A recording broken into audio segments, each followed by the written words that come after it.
Welcome back to Sourdough Basics with Kate. Today, Cameron and I are going to be making a dessert bread that uses yeast, so no sourdough today. And this recipe comes out of the magazine Bake from Scratch. It's a gorgeous magazine. Their recipes are awesome. They also have a compilation of all of their recipes in a set of cookbooks. I highly recommend those. All right, so we are using the peanut butter banana braid from the Bake from Scratch magazine. We need a set of ingredients for the dough and a set of ingredients for the filling. For the dough, we need about 3 cups of bread flour divided into about 190 grams, 2 different bowls of that. We need 3 tablespoons of granulated sugar, which is here. About 2.5 teaspoons of kosher salt, 2 1/4 teaspoons of yeast, 1/2 cup of whole milk, 1/4 cup of water that's actually divided, so this is 70 grams of water, and we need 57 grams of butter, 2 teaspoons of vanilla extract, and then we need some eggs. For our filling, we need the peanut butter, which is about 85 grams of creamy peanut butter, 57 grams of unsalted butter, and 73 grams of brown sugar. I do suggest whenever you're making a recipe, if you have a kitchen scale, go with the weights. A cup of regular flour versus a cup of bread flour versus a cup of wheat flour, those are completely different weights. So always go with whatever weight they suggest. All right, Cammie, you ready to help me? Mm-hmm. First thing we need to do is bring the milk up to about 100 degrees by pouring it into our saucepan. So go ahead and pour the whole milk into our saucepan. And you're gonna also add our 60 grams of water. Now the reason we're heating this is because we need to wake up our yeast. So let's see, we've got our water, we've got our milk, and what else is going to go in there? Our sugar. Butter, vanilla. Butter and vanilla. Butter. And do you need a spatula?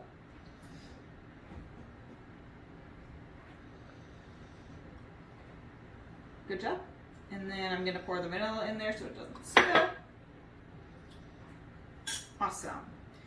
So we are going to heat that over some pretty low heat. You do not want to scald your milk. Where you're very slowly just going to bring it up to about 110 to 120 degrees. And that is going to help us wake up this yeast and help it rise quicker. So now you're ready to blend our flours. So 191 grams of flour. Take that. All right, here's your granulated sugar.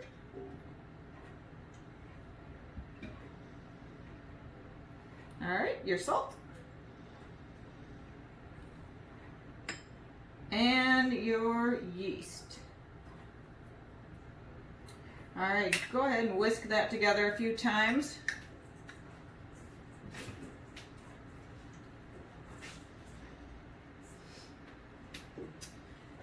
And it's going to take about 5 minutes for our milk to come up to temperature, and we'll see you then. All right, our milk, butter, water mixture has come up to between about 115 and 130. And we are adding it to our flour, yeast, salt mixture. And Cameron is going to go ahead and, give it a good stir. Notice we are adding it straight into our mixing bowl because that's the next place this is going to go is onto our KitchenAid stand mixer. Let's try and get all the little flours at the bottom.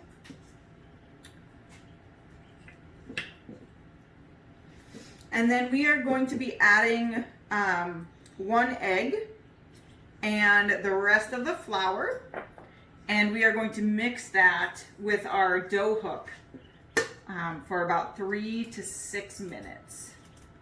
All right, so duck eggs are a little bit bigger than chicken eggs, so I tried to pick the smallest ones and then tried to reserve some of the whites instead of putting the whole thing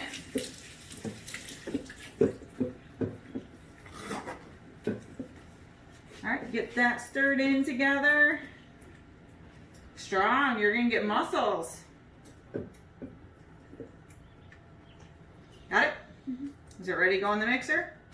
I'm going to add about half of this and then we'll put it on the mixer.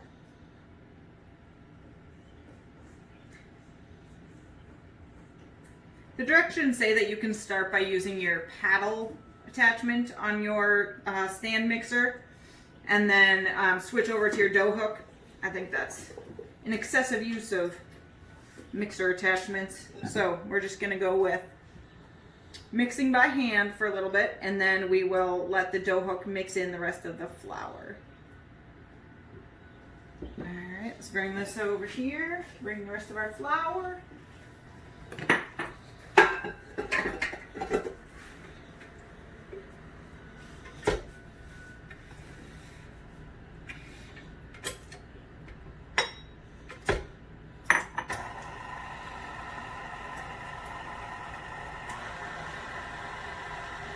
Alright, you want to show what that looks like coming together?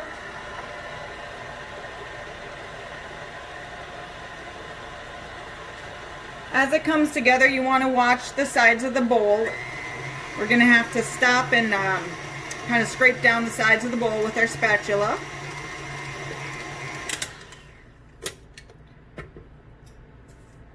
And that'll just help the dough come together. This is a pretty sticky dough to be working with. Nothing like a sourdough.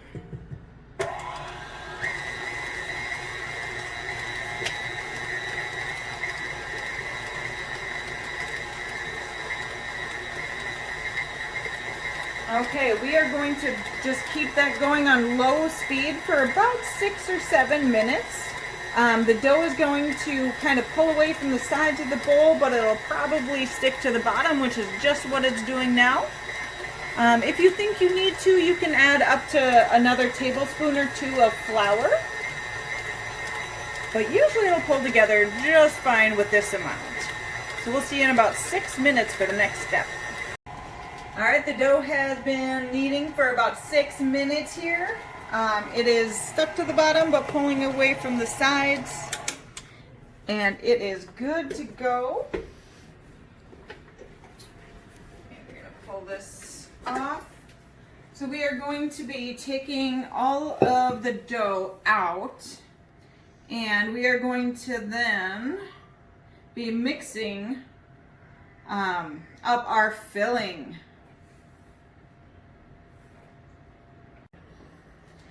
All right, we've dumped our dough out of our mixing bowl, and now we are just gonna kind of form it into a round ball carefully, and we are going to spray the inside of a large bowl. So spray the whole thing.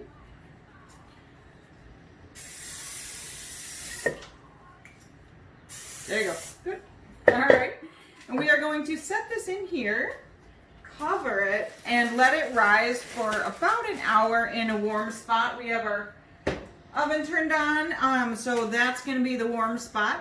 While that's rising, we are going to be making the filling. So, pretty easy. We take our butter. There you go. Adding that in there. Good job. The brown sugar.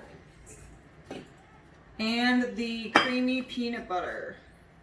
Good luck getting that out of there, buddy.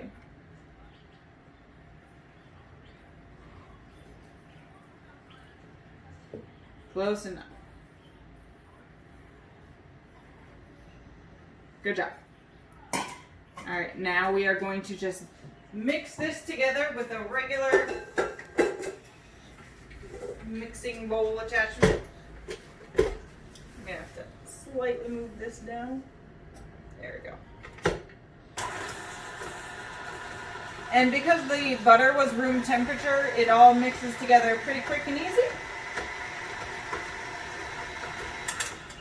You will have to scrape down the sides of that bowl a little bit.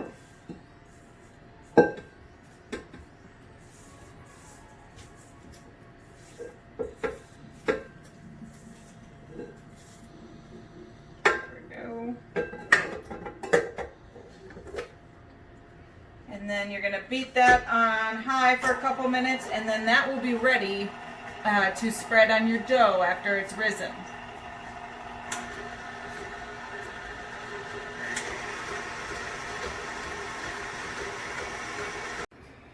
All right, our bread has risen for 45 or 50 minutes. You can see that it is nice and billowy, doubled in size. Now it's, the recipe says to punch it down.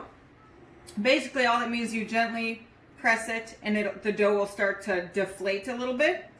I like to turn mine out of the bowl at this point and just give it a couple folds in half. Ooh, you did a good job oiling that bowl, buddy. And then we're gonna let it rest here for just a few minutes while we prepare the egg wash. So, buddy, you got your whisking arm ready? All right, so he just dumped in a little bit of the water, that we had reserved. I am going to crack a duck egg in there. Since we have ducks, we use duck eggs. In the summertime, we never have to buy chicken eggs, which is very helpful. Duck eggs taste way better than chicken eggs, and they bake up fluffier as well. All right, your whisking arm. Whisk it good. Way faster, till it all becomes one color. Keep going, keep going, keep going. There you go. You work on that over here now. Keep going. Keep whisking. We are going to use the egg wash just on top after we have assembled the dessert. The other thing we do need to do is cut up the bananas. So I will grab a bowl and we will cut those bananas up.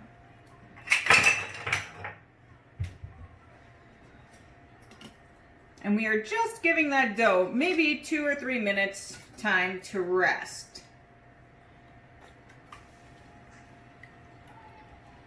The bananas, they don't need to be super thin or super thick. It says use about a half a cup.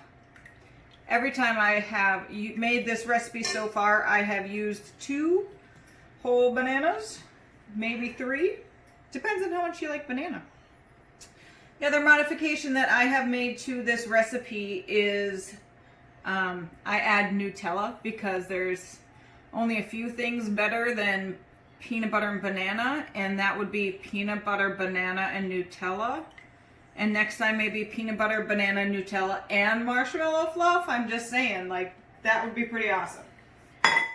All right, so you've got yours going. Perfect. Let's set this off to the side. We don't need these anymore.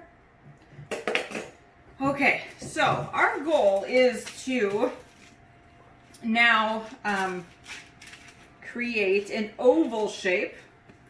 I believe the directions say 16 inches by 10 inches. All right, your job, buddy. Yep, one hand here, one hand over here.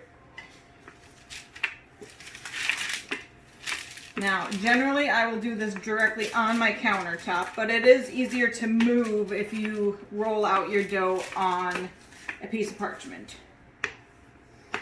And if you got a 10-year-old to hold it down, that's awesome. Otherwise, I can lend you mine. I've got 3. You want to be helpful, right? Oh, yeah. Okay, so let me double check our recipe. It says 16 by 10 inch oval. So we've got about 12 here. Yeah, we're talking 16 and 10. We're good. gonna even out this side a little bit more. Let's move that guy there. All right, good job.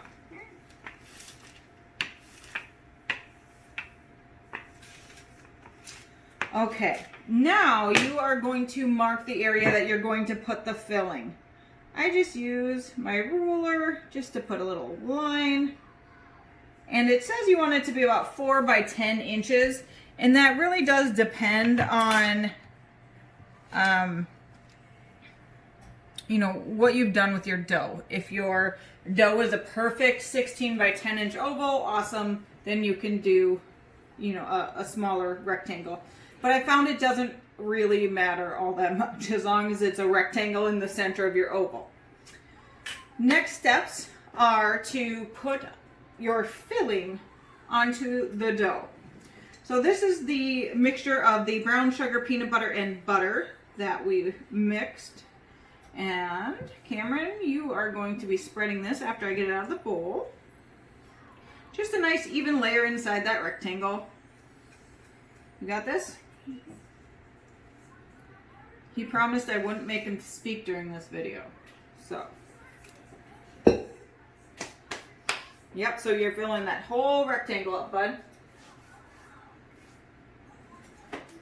And you do want that 3-inch border on the sides because we will be using this dough to kind of fold over the top. And you'll see that. Good job, good job. Keep it going.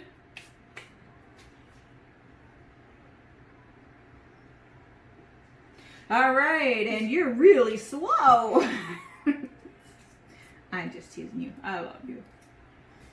All right. We've got our peanut butter now in that center. My husband is allergic to bananas, and I would like him to be able to eat some of this, so I am going to keep the bananas off of that top quarter. But you, of course, will put your bananas on the entire thing. I like to just line them up. You have nice clean hands, right? Mm-hmm. Okay, why don't you line these up? Just don't put any up here.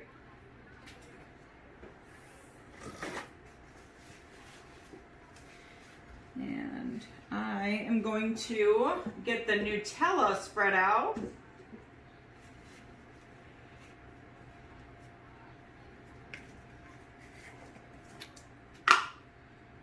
And you don't need a whole lot of Nutella. These are just going to go over on these two sides here. Watch your little fingers. Maybe a total of a half of a cup or 3/4 of a cup, I guess. Do that one over there. And this one here.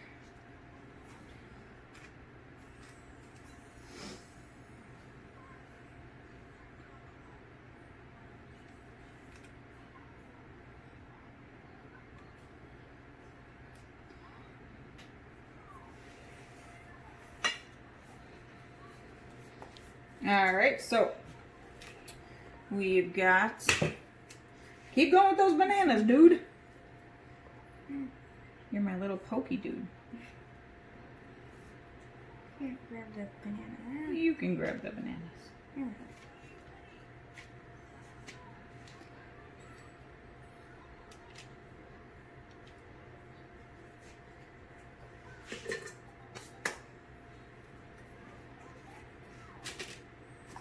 All right, here we go, here we go. All right, we're not aiming for perfection here. You can rinse off your hands if you want, if that's bugging you.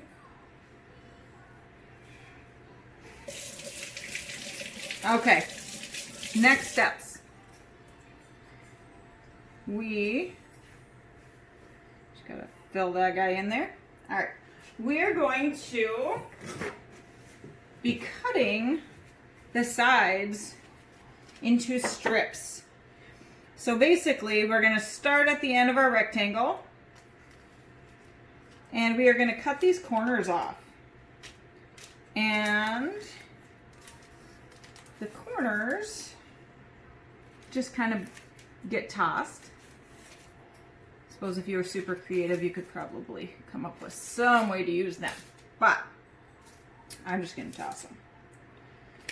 we are going to start wrapping our filling. So you just kind of pull the end a little bit, tuck it over the top, same thing over here, tuck it over the top. And now we are going to cut about 1-inch strips on either side of our rectangle.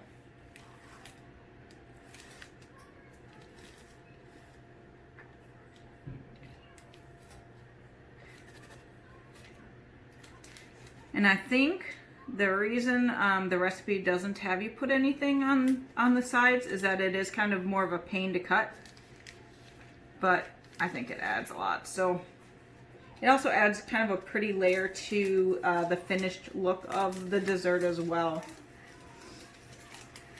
Ideally, you would like the same number of strips on one side versus the other. And if you're doing about 1-inch strips, you should be good. This one's going to be a little bit funky. All right, now's the fun part. Now we are going to be taking from one side, twisting it, tucking it into the other side, and doing kind of an every other side type deal. So you take it, you twist it 2 or 3 times, pull it across, and then you can tuck it under. So take this one, twist it, tuck it under. And it should stick pretty well, especially since we've got that Nutella in there. If it doesn't stick, or if you don't put that Nutella on, you can use your egg wash at this point to kind of dampen the edges. So I'm just picking up opposites, twisting 3 or 4 times, tucking it in to the end as I go. Can you get your brother a new show booth?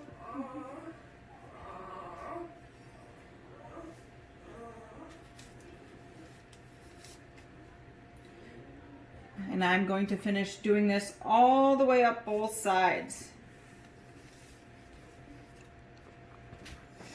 So we finished twisting up the sides of our dessert bread. You'll notice where there aren't any bananas, it did get kind of skinny and wonky, but that's to be expected.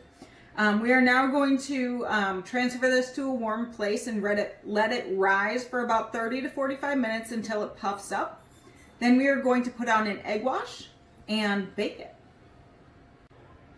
Our bread has risen for about a half an hour and gotten pretty puffy in appearance. So we are going to just brush on an egg wash.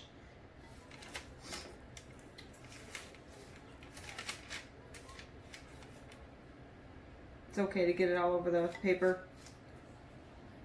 If we were giving it away, we would transfer it from this paper that we're baking on to a different paper regardless.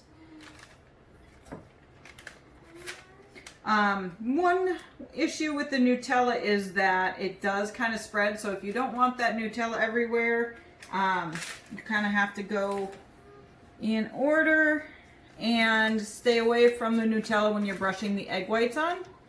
This is just for us as a family, so I am not going to be super picky about our egg wash.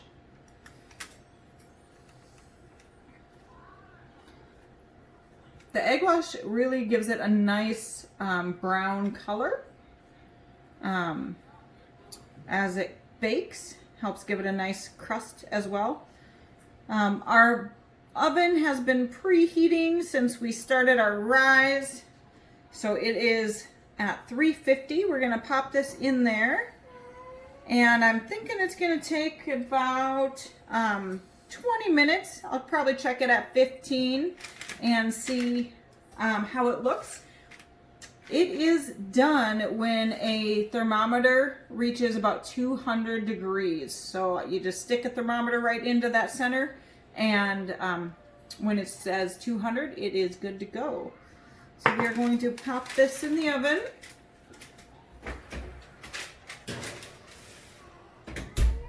Set our timer for about 20 minutes, and we'll show you the results when it's done baking. It's been about 25 minutes and our bread is done. I'm gonna pull that guy out, set him up here. He is going to take a while to cool down enough to try it.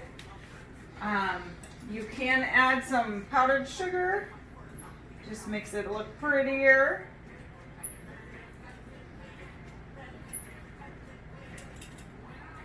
Want to add more? More sugar is always better.